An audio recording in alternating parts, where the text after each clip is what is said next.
Zoblande Stabelelo 53.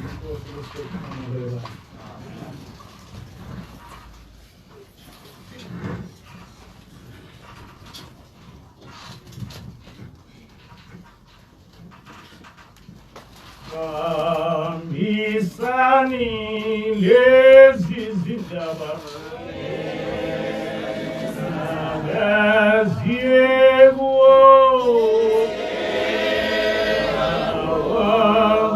Awagustava Areha Misani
ulambile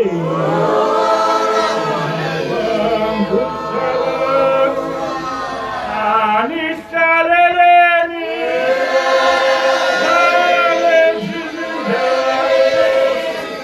ulambile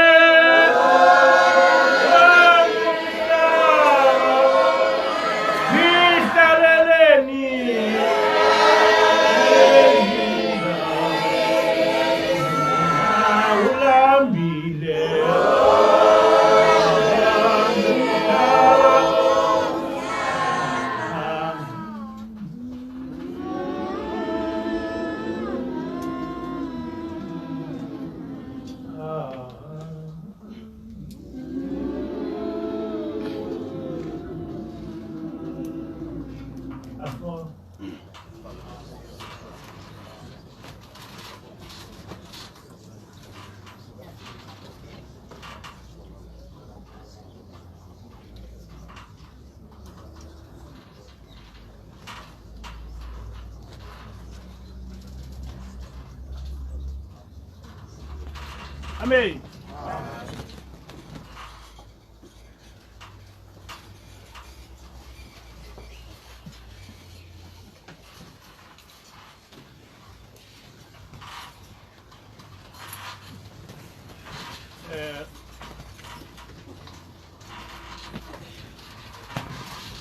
Isihloko enzokhuluma ngazo namhla sithi asihlale ebungcweleni basezulwini.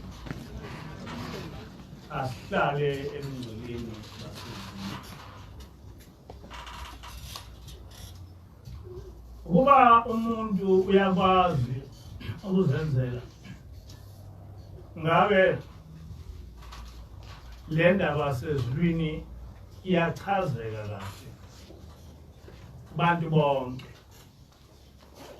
Ngoba ngikholwa ukuthi abantu abaningi into eyenza ukuthi bengakholwa ukuthi abanaso isithombe esihle nesiqondile nendaba yasezulwini.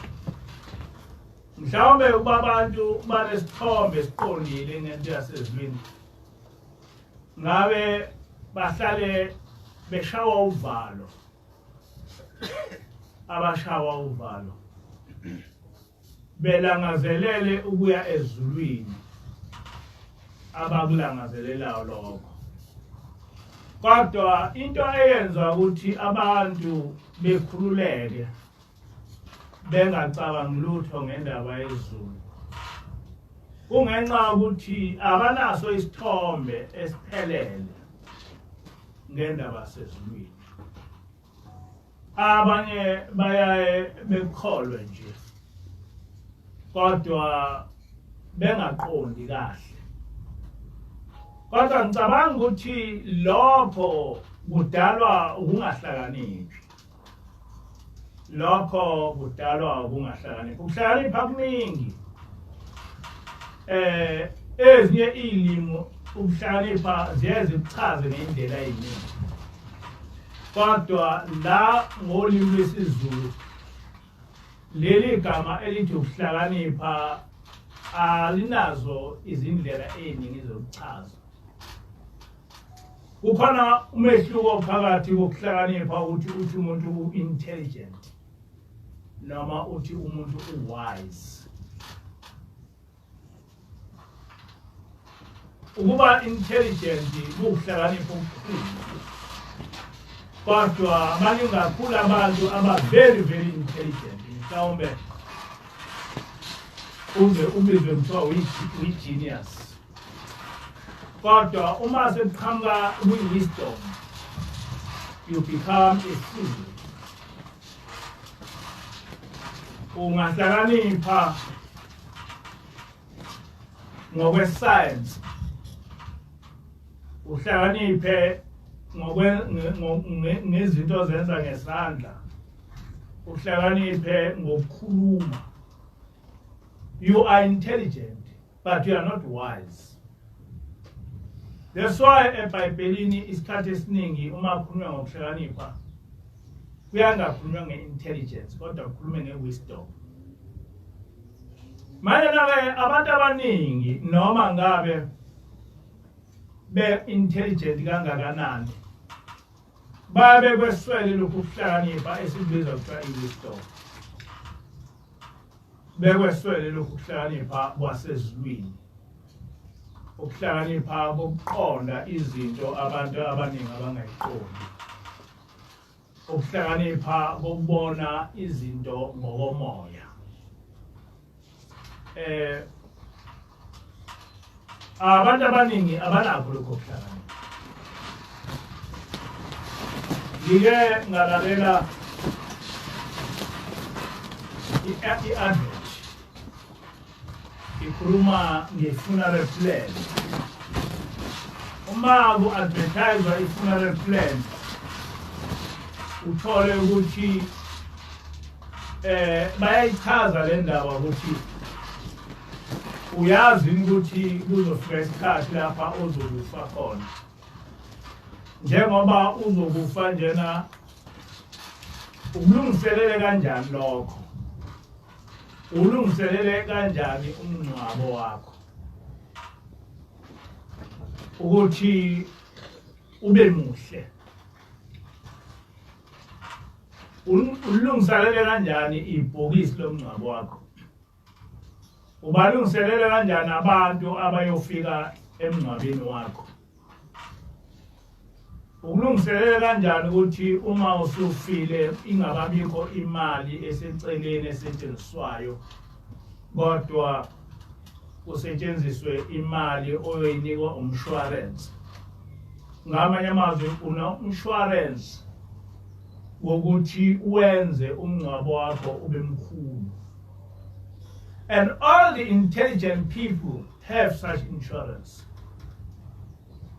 Bonke abantu abahlakaniphile banawo lo insurance ukuthi uma ngifa umngcwabo wami ube muhle.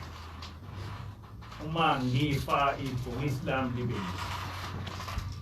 Umngcwabo lowo noma ukucabanga lokho kwabantu basemhlabeni.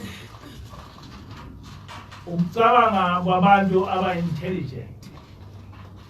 And bonke abantu bakwazi ukuthi ukuba nomshwarensi womngcwabo wakho, kuba ne-funeral plan, into ebalekile. Kodwa uma umuntu wasezulwini, umuntu owazi indaba kaNkulunkulu, uma kukhulunywa nge-funeral plan uyathula impela.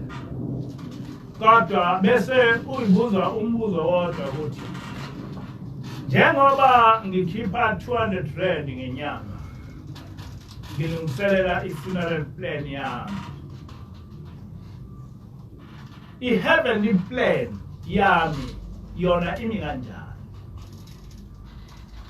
Uma ngikhipha 200 rand ngenyanga ngize ngife ngilungiselela i-funeral plan yami, ngikhipha malini ngenyanga ukulungiselela i-heavenly plan yami?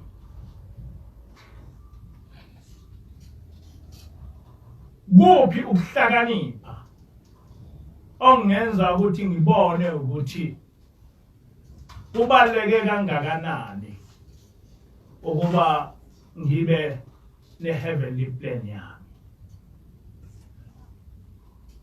Yes, nginayo iplan yomngcwabo wasemhlabeni. Kodwa iplan yomphako wami ukuthi uma lo mngcwabo usuyedlule lapha umoya wami oyakhona ufike uphile kahle, leyo plan yona imi kanjani? Leyo plan yona imi kanjani? Is it because we do not know that after the death of this body there is a living of the spirit? Is that because we do not know? Or we make as if we do not know? We know siyakwazi lokho. Kodwa ingqondo yethu, our intelligence, ayisifundisi ukuthi sicabange ngaleyo nto. Our intelligence ends at the time when my soul leaves my body. I-intelligence yethu igcina lapho ukuthi ngenkathi umphefumulo wami ushiya isidumbu sekuphelileke. Nabasemhlabeni bakwazi to exploit your thinking because they don't care about what is going to happen to you after death, because they know ukuthi asemsebenzi wabo lowo. Kodwa into abazofundisa yona ukuthi kuzokwenzekani uselapha emhlabeni, uzoba njani umngcwabo wakho, lizoba njani ibhokisi lomngcwabo wakho. Kodwa ukuthi uma uswedlule kuleso simo, luzoba njani uhambo lwakho lokuya ezulwini, uzofika kanjani ukuthi ungalahlwa. Akusiyona into of the intelligent. No, that is not for the intelligent. It is for the wise. But there are very few people who are wise. Many people are very, very intelligent. Lapha ke sizofundisana ngohambo lwasezulwini. Sizofundisana ngendlela yethu emva kokuphuma komphefumulo uya ezulwini wehlukana nenyama. Sizofundisana ngenhlalo yethu yomphefumulo. Yes.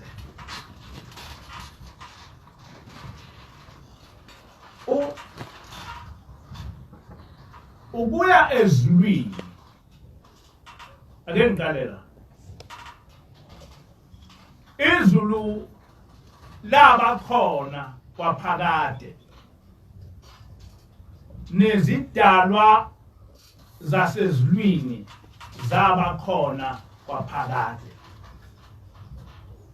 The spiritual world has always been there. And the spiritual people have always been there. Kodwa abantu benyama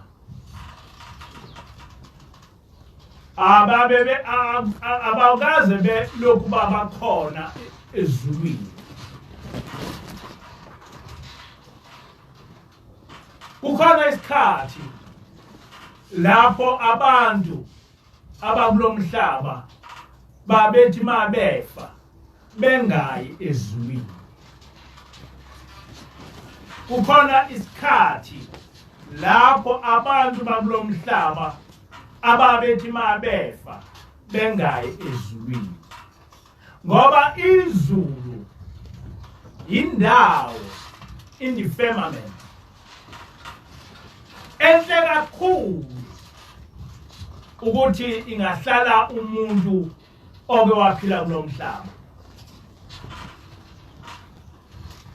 Izulu likhulu kakhulu, lihle kakhulu, lisimangaliso kakhulu, and akusiyona indawo umuntu wakulomhlaba othi ma efa bese eba fit ukuthi eyohlala ezulwini, because izulu kuhlala uNkulunkulu.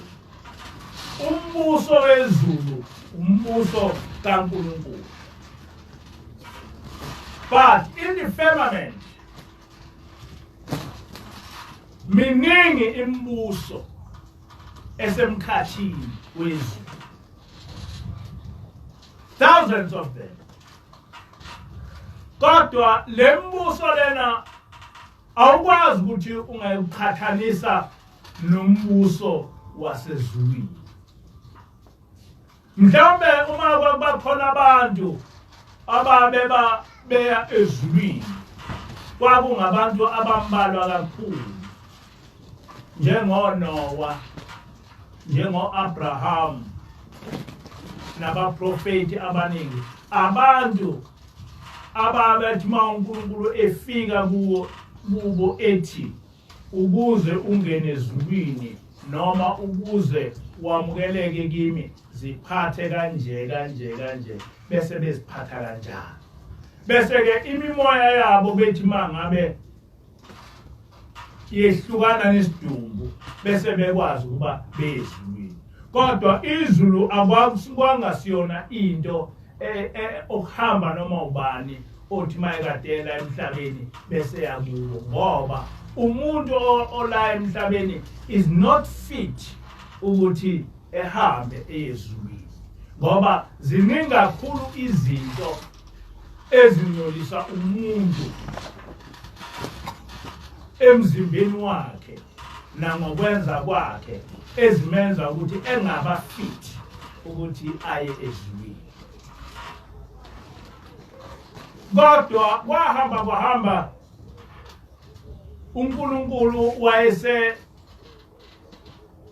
eba lesifiso, eba nothando lokuthi abantu abasemhlabeni nabo beye ezulwini.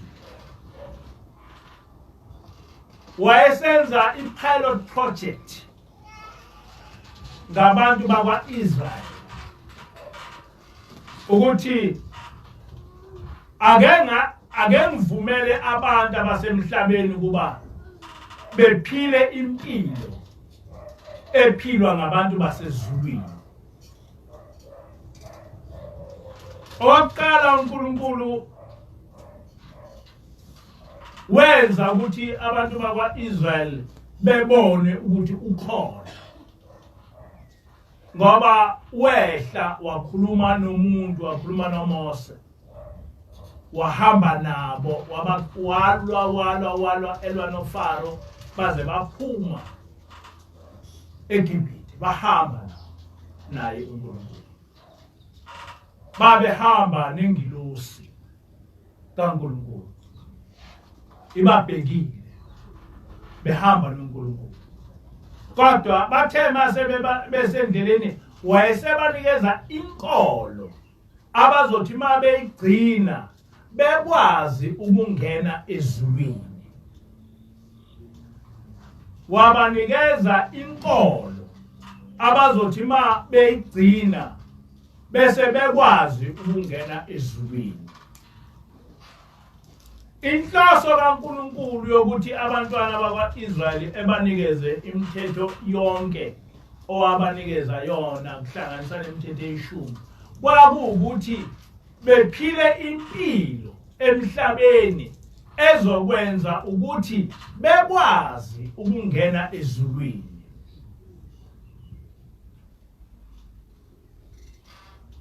Wayibeka le mthetho ukuthi ukuze ungene ezulwini kuyafuneka ukuthi wenze lokhu nalokhu nalokhu nalokhu nalokhu. Ukuze ungene ezulwini ungakwenzi lokhu nalokhu nalokhu nalokhu.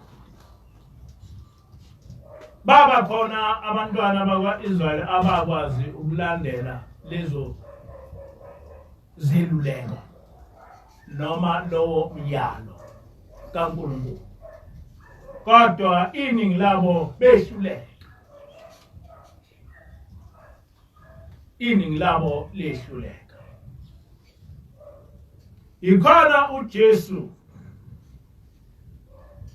emthandazweni wathi asiyocela ukuthi umbuso kaNkulunkulu ube semhlabeni nentando kaNkulunkulu yenziwe emhlabeni njengoba yenziwa ezulwini.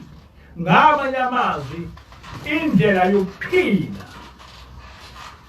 kwethu kufanele ifane nendlela yokuphila kwezidalwa zasezulwini.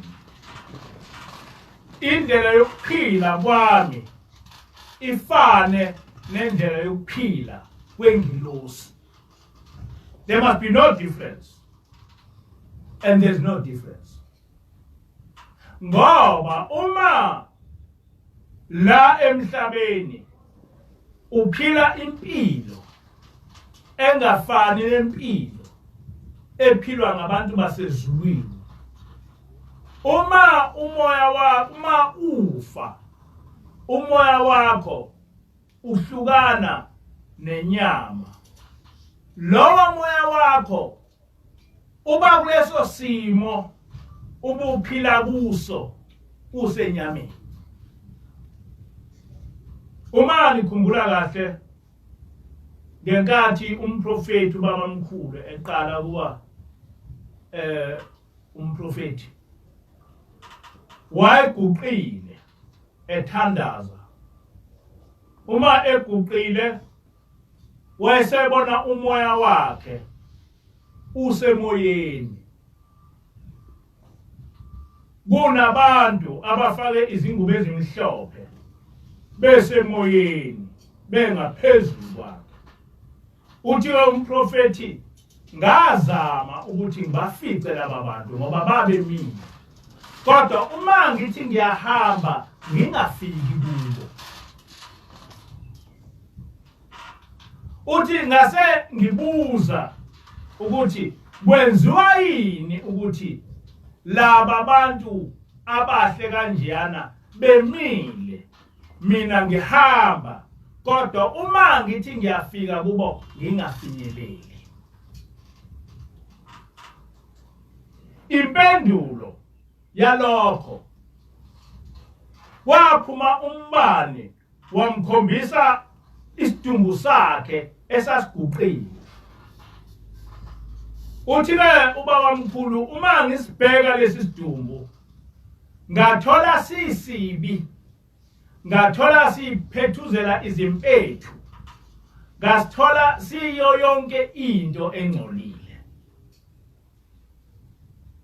Uthi basebethi laba bantu uma uphuma esidunjini esingcole kanjeyana, ungakwazi kanjani ukuthi uhlangane nathi? Kodwa isidumbu sasilapha phansi, kodwa isimo sesidumbu sakhe sasenza ukuthi umoya wakhe ungakwazi ukuhlangana nabangcwele. Isimo sesidumbu sakhe sasenza ukuthi umoya wakhe ungakwazi ukuhlangana nabangcwele. Kodwa lesi sidumbu sakhe esasingcolile, lesi sidumbu sakhe esasiphethuzela impethu sisibi engasafisi nokuthi eye kuso, sasingadalwa lutho, kodwa sasidalwa izono zakhe, sasidalwa izinto owayezenza ezingafanele noma ezingemukelekile ezulwini. Hayi ukuthi kukhona umuntu owaye engcolise isidumbu sakhe, hayi ukuthi kukhona umuntu owaye emshayile noma kwakunjani noma wayegula noma waye ephethuzela impethu nje. No, lesi sidumbu ukuphethuzela impethu kwakuyizono. Kodwa lezi zono zesidumbu zenza ukuthi umoya wakhe ungakwazi ukuhlangana nabangcwele. So lesi sibonakaliso sikababa mkhulu isibonakaliso of what we are all going to face at the end of the days. Why?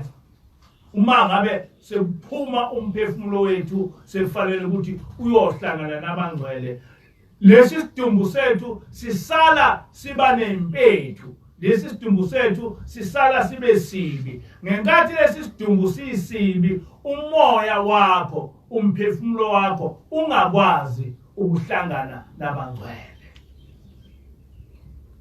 Uthi-ke umprofeti, ngabona ingane encane idonswa ngabantu besifazane abane, omnye eyibambe ngomlenze wesandla sokudla, omnye ubambe ngalomlenze, omnye eyibambe ingalo, omnye ibambe lengalo. Beyidonsa, nalona oyidonsa ngomlenze eyidonsela ukuthi kube ngeyakhe, nalona oyidonsa ngalomlenze eyidonsela ukuthi ngeyakhe, nalona oyidonsa ngengalo eyidonsela ngokuthi ingane kube ngeyakhe. Bonke bedonsa lengane kodwa beyibanga ngokuyidonsa imlenze nezandla. Uthi-ke umprofeti, ngagcina sengimemeza ngikhona le moya ngathi, hayibo nenzani, niyabona ukuthi nizoyibulala le ngane ngento eniyenzayo. Uthi la sekuqhamuka izwi lithi, uyayidabukela yini le ngane? Uyayidabukela yini le ngane?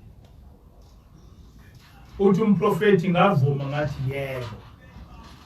Lathi ilizwi-ke, le ngane uwe, laba abakudonsayo abafazi bakho bayambanga. Niyazi ukuthi umprofeti wayenamakhosikazi awu-4. Lithi-ke izwi, le ngane oyibona idonswa nguwe, laba abantu besifazane obabona beyibanga abafazi bakho babanga. Uthi laselithi izwi, uma ngabe usabangwa ngabafazi, umoya wakho ungahlangana kanjani nathi? Uma usabangwa ngabafazi, umoya wakho ungahlangana kanjani nathi? And indeed, ngenkathi umprofeti eba umprofeti, wahlukana nabo bonke abafazi bakhe, wahamba yedwa.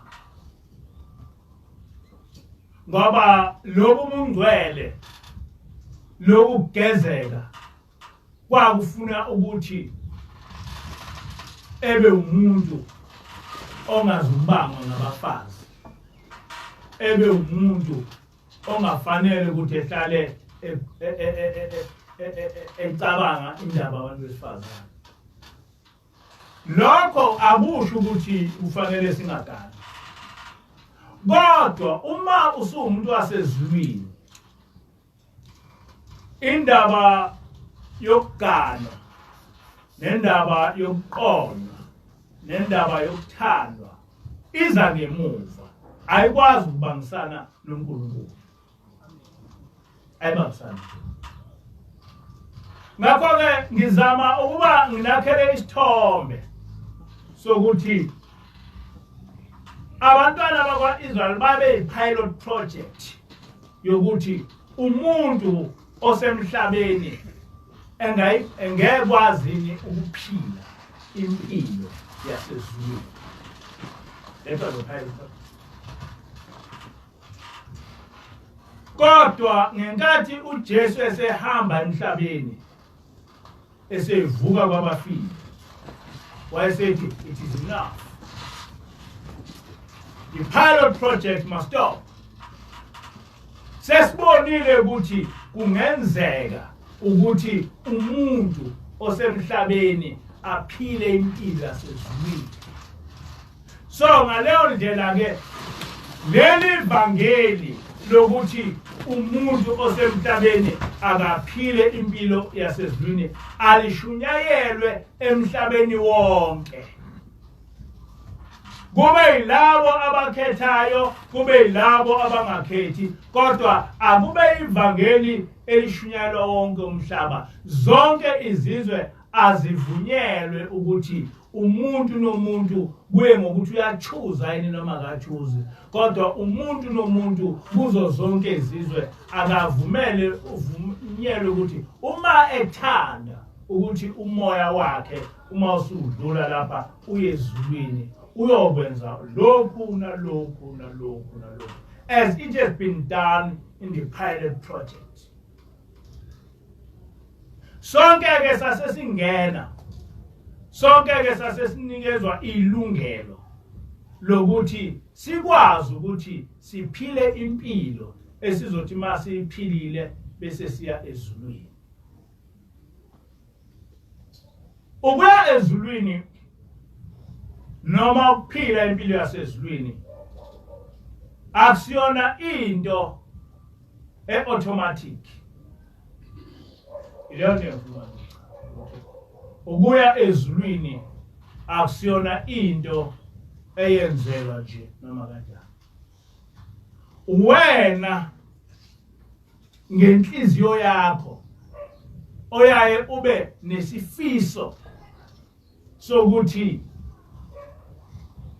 ngikhetha ukuthi uma ngiphela ngokomzimba kodwa umoya wami uyohlala ezulwini, uyohlala kule ndawo ongekho indawo efana nayo.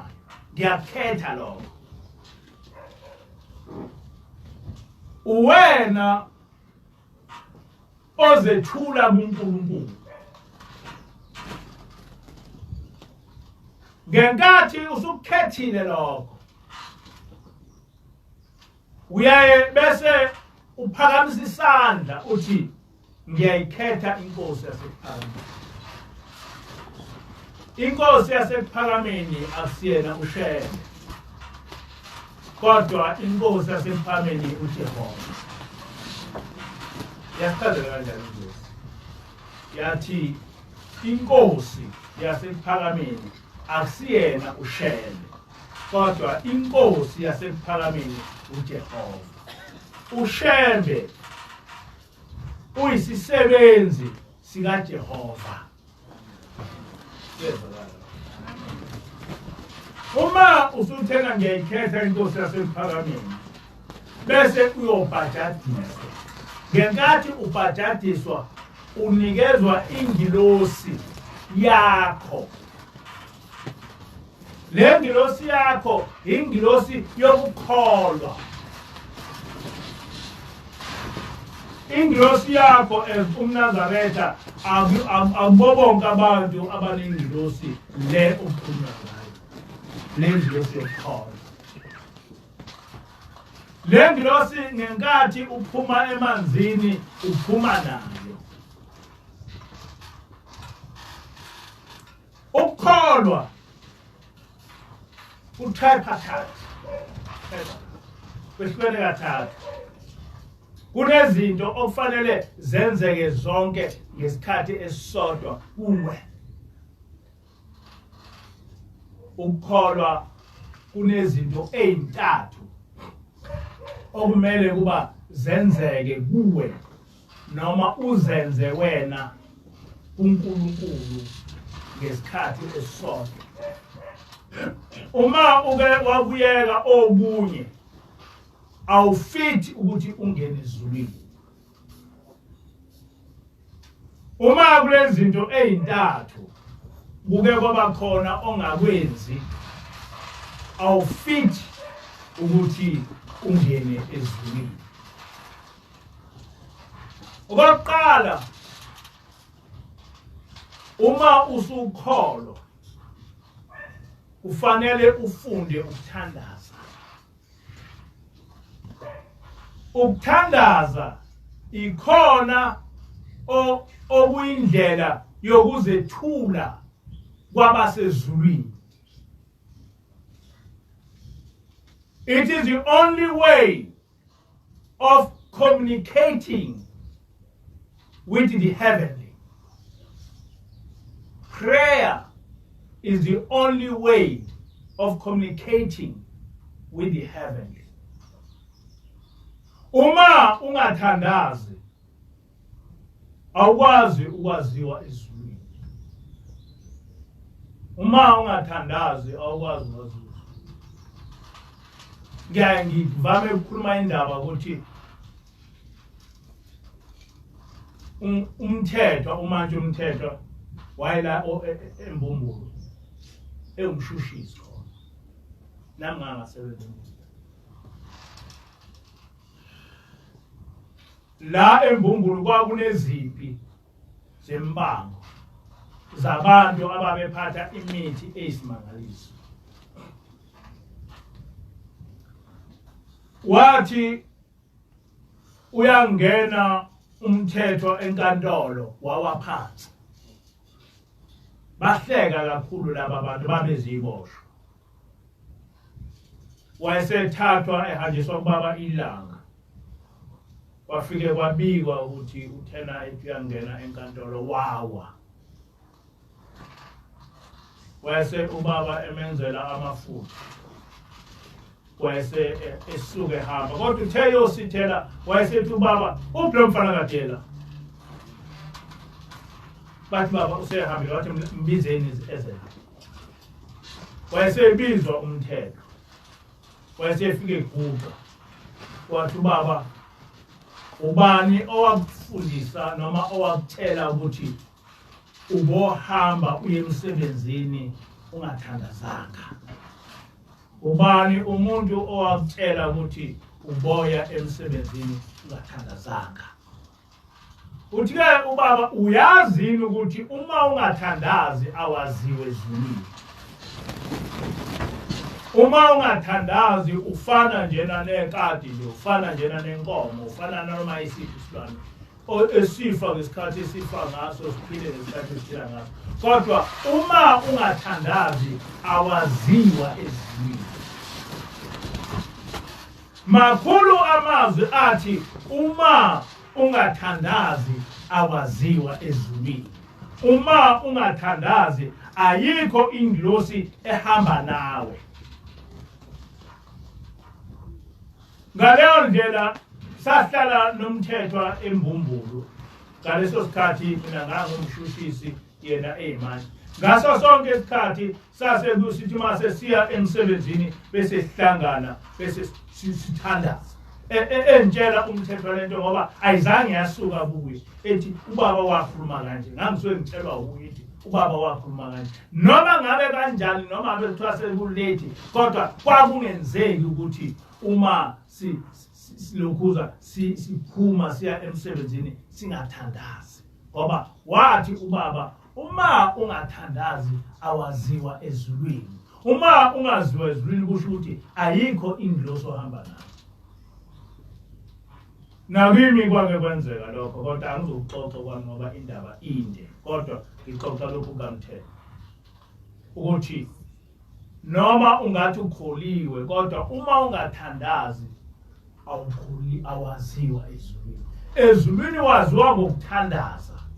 Futhi uma uthandaza ungenzi izaba. Futhi uma uthandaza ungathandazi ngoba uhluphekile. Kukhona insizwa eliyafika lapha ekuseni. Yathi yafika lapha Pine Town izobika usizi lwayo. Ithi ke lensizwa leyo nto eyayizofuna umsebenzi yawuthola. Ithi ke yasebenza kodwa kwathi emva kwesikhathi waphela lo msebenzi. Ithi ke le ndoda sengithandaze ngathandaza. Sengize ngayeka ngoba umthandazo wami awuzwakali. Tshela ekuseni ngithi ke mina awukwazi ukuthi umthandazo wakho ungezwakali ukuthi wena ucabanga ukuthi uNkulunkulu inyanga. Ucabanga ukuthi uNkulunkulu inyanga. Ucabanga ukuthi uNkulunkulu into okufanele njalo uye kuye ngoba uhluphekile. ngithi akuhambi kanjalo. uNkulunkulu uyakhonzwa. uNkulunkulu ukhonzwa uhluphekile, uNkulunkulu ukhonzwa ungahluphekile. Ngithi mina lo mthandazo wakho ubumthandazo wokuthi wena uNkulunkulu akunike umsebenzi noma aqede insizi zakho, bekumthandazo wakho. Kodwa akusiwona umthandazo wokukhonza uNkulunkulu. Ngithi ke uNkulunkulu akasiyona inyanga okuye ukuthi mhla uhluphekile ugijimele kuyo. Ngithi uNkulunkulu uyakhonzwa. Uma ngabe ufuna ukuthi insizi zakho ziphele, khonza uNkulunkulu. uNkulunkulu uyabonga. Njengoba sizothandaza nje masilala, asikaze kube khona into embi esehlelayo. Kodwa angeke ngize ngilale ngingathandazile. Ngishawa uvalo, ngivuka ngisho ebusuku noma sengilele ngithandaze ngoba angibongile kuNkulunkulu ukuthi ngiyaphila. Ngoba uNkulunkulu uthanda ukudunyiswa. Hayi ukuthi uNkulunkulu kufanele uze kuye ngoba uzocela. uNkulunkulu ufuna ukuthi uze kuye uzomdumisa. Ngangijwayele uLundi nginekamelo lami engangivuka ukuthi ngo4 wonke ngihlabelele mase ngihlabelele bese ngiyathandaza. Njalo ngihlabelele mase ngiqedile ngihlabelele bese ngiyathandaza. Ngelinye ilanga ngathi ngayanga esixoxweni ngabona sekufika ingane ekseni kwakuyingane yesikole, sifika nje ekseni sithi baba hawu yini yathi kunomuntu omi laphana enkamelweni lapho uhlale uthandaza khona. Lo muntu ufake ingubo emhlophe, woze uzombona. Hawu ula enkamelweni, yathi uvele nje ula enkamelweni umi ngaphandle kodwa umi ulunguza efasteleni kodwa ufake ingubo emhlophe, woze uzombona. Ngagijima ngathi ngiyabheka ngathola ukuthi umuntu akekho. Ngase ngibona ukuthi ingilosi yami ibilapha izolalela ukuthi ngithandaza ngithini. Ngakho ukuthandaza is a way and a very important way of worshiping God. It is a very important way of introducing yourself to God. Ngenkathi uthandaza usuke utshela uNkulunkulu ukuthi Nkosi ngilapha, Nkosi ngibheke, Nkosi ngiyakudumisa. And you do that by praying. In praying, you don't have to pray ucela into. You just have to pray to say, God, thank you for what you have done for me. Uma ulala, you kneel and you pray. Nkosi, ngiyabonga ukuthi ungiphela losuku, sengizofika lentambama, sengizofika lobusuku ngiyaphila. Uma uvuka, you wake up and you need to say, Nkosi, ngiyabonga ukuthi ngilalile, angaze ngibe nankinga, angiphuphanga kabi, angehlelwa ngalutho. Ngiyabonga. Sengicela ukuthi njengoba ngivuka njena uvuke nami.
So uShembe wakwenza kwabalula ukuthi noma ungazi ukuthi kufanele ngithandaze ngithini uma ngabe ngilala, kodwa wayesekwenzela ihlabelelo esizokhuluma sithi cela lokhu nalokhu uma ulala, noma ungazi ukuthi uzothandaza uthini uma uvuka, kodwa uShembe wasenzela ihlabelelo esizohlabelela sisho konke okufanele sikusho uma sivuka. So yonke indlela ofanele uyifunde noma ukukhuluma ofanele ukukhulume uma ulala, ukufunda ihlabelelweni sokulala. Yonke into okufanele uyikhulume kuNkulunkulu uma ngabe uvuka, ukufunda ihlabelelweni sokuvuka. So ukuthandaza is the most important part. Yokukholwa is the most important part of worshiping God. Then another way, ukunikela. Noma ungakwazi ukuthandaza, ukwazi ukugcina yonke imithetho, kodwa uma unganikeli awuxhumene noNkulunkulu. Akwazi ukuxhumene. Uma nje unganikeli awuxhumene noNkulunkulu. Ikhona ngibuza ukuthi uma ngenyanga ukhipha 200 rand for your funeral plan, uma kungase ubeka abantu ababili, omunye ekhiphe u200 rand ngenyanga for his funeral plan, omunye ebese ekhipha 200 rand ngenyanga for his heavenly plan, ubani lo 200 rand ongamsebenzela? Ubani ongamsebenzela? Namba abantu babili ukhipha 200 rand ngenyanga for his funeral plan, omunye ukhipha 200 rand ngenyanga for his heavenly plan. Ubani ungamsebenzela? It's a heavenly plan. Yes, because a heavenly plan, u200 rand osebenzayo for your heaven, occupy for your heavenly plan, uzosebenzela ungakafi. Yonke impilo yakho iphathelwe ile heavenly plan yomnikelo okhipha usaphila. Lo mnikelo okhipha usaphila is a heavenly plan ezokusebenzela ngaso sonke isikhathi, ingagcini ngokusebenzela ula emhlabeni. Noma usufile uzohlangabezwa ile heavenly plan okuyikhokhela every month. Ngiyakhumbula ukuthi ngapha kithi kwakunenkosikazi. Le nkosikazi lena yayinkosikazi ka14. Yasihamba emhlabeni. Ithe sekumi ihezi izoyilanda yaphaphama. Mayiphaphama yathi angiyiboni indlela. Uhamba khanye bese endleleni kuba mnyama. Uthi mase kumnyama uthi kwase kuvela izwi lithi ilapho sekuphela khona umnikelo wakho ka14. Lo mnikelo obukhipha ka14 uzibani zakho ezokusiza la emhlabeni, kube futhi izibani zakho ezizokusiza uma kuphuma umphefumulo wakho. Umphefumulo wakho ukhanyiselwa yilo mnikelo kade unikelo. Yaphaphama inkosikazi yathi angisayiboni indlela. Kukhanya kwaba mnyama, kwavela izwi lathi kulapho ke uphela umnikelo wakho ka14. Kwafanele ukuthi kubizwe umkhokheli, isisho ukuthi yagcina nini ukukhokhela u14. kwafanele ukuthi kuqoqwe imali iqoqelwa nje ukuthi umphefumulo wayo uhambe ubone indlela. Esibuyisele emuva iHealth. Waqala manje wanikelela. Wathi ma eqeda ukunikelela wathi ngiyabonga wavele wafa futhi. So do you see the importance yokunikela? Ukunikela kukusiza usela emhlabeni. Ukunikela kukusiza noma usuhamba uya ezulwini. Kodwa i-funeral plan yakho will only work on the day ungekathi ufa.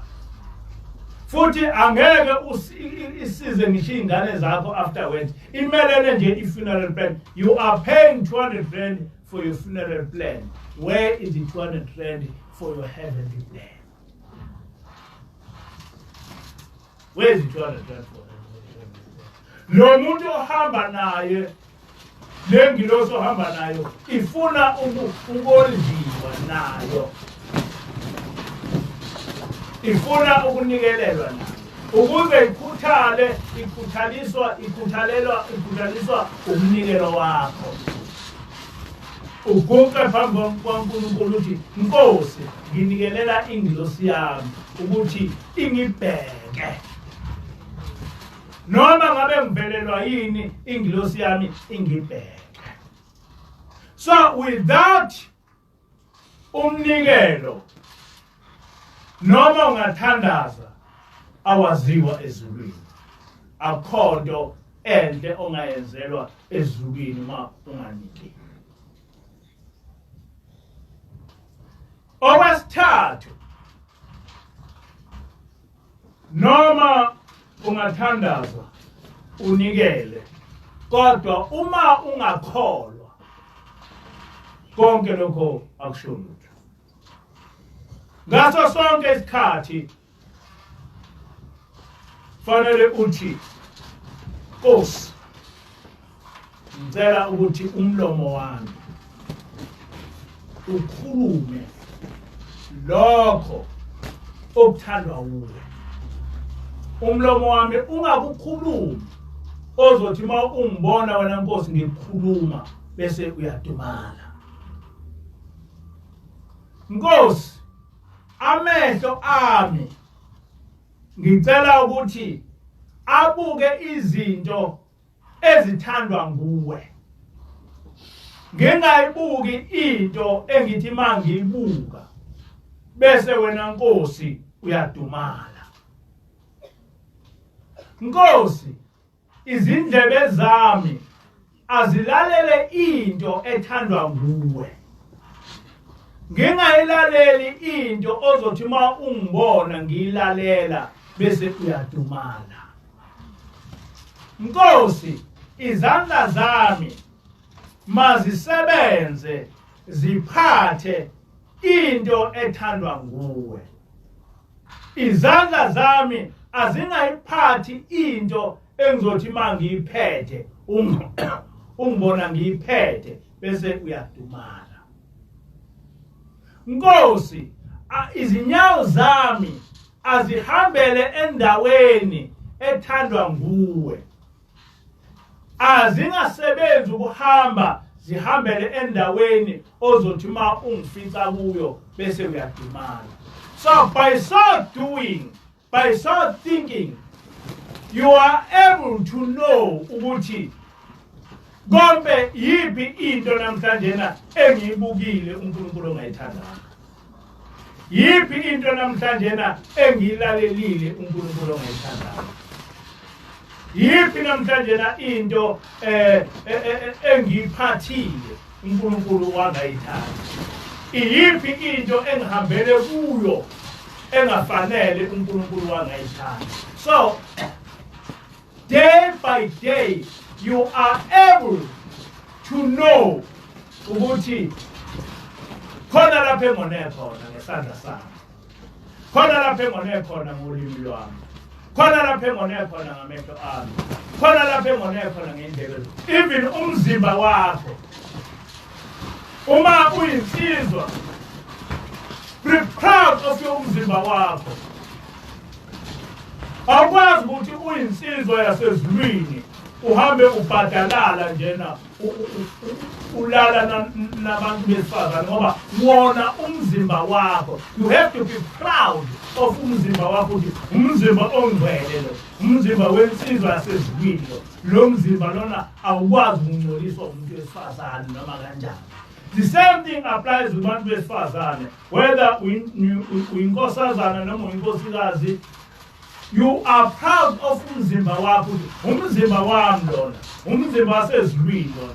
Lo mzimba wasezulwini awukwazi ukuthi uhambe ubhadalala noma kanjani. Noma uNkulunkulu engangifisa kuphi ngalo mzimba wami, akangifisa endaweni ozothi mangabe engibona ngihlangene nomyeni wami ngithola isibusiso. Umzimba wakho ungawuvumeli kube wenze into ozothi uNkulunkulu ma ekubona uyenza edumale. And in that way you are able to know ukuthi ngisebenzile ngesandla sami ngasebenzela uNkulunkulu. Ngibukile ngamehlo ami ngawubuka izinto zasezulwini. Ngikhulumile ngolimi lwami ngakhuluma izinto zasezulwini. Ngilalelile ngendlebe yami ngalalela into yasezulwini. Yonke into yakho must be around uNkulunkulu. Must be around uPaul. Njengoba ngasho ekuqaleni ngathi yonke into siyona ngumzimba wethu. And therefore ukukholwa okuphelele kufanele kube ukuthandaza okuqondile, ukunikela okuqondile, nokwenza okuqondile. Ukuthi ungayenzi into embi, ungayenzi into ozothi ma uyenza ucasukelwe uNkulunkulu. Inkosi busebenzeni. Inkosi busebenzeni.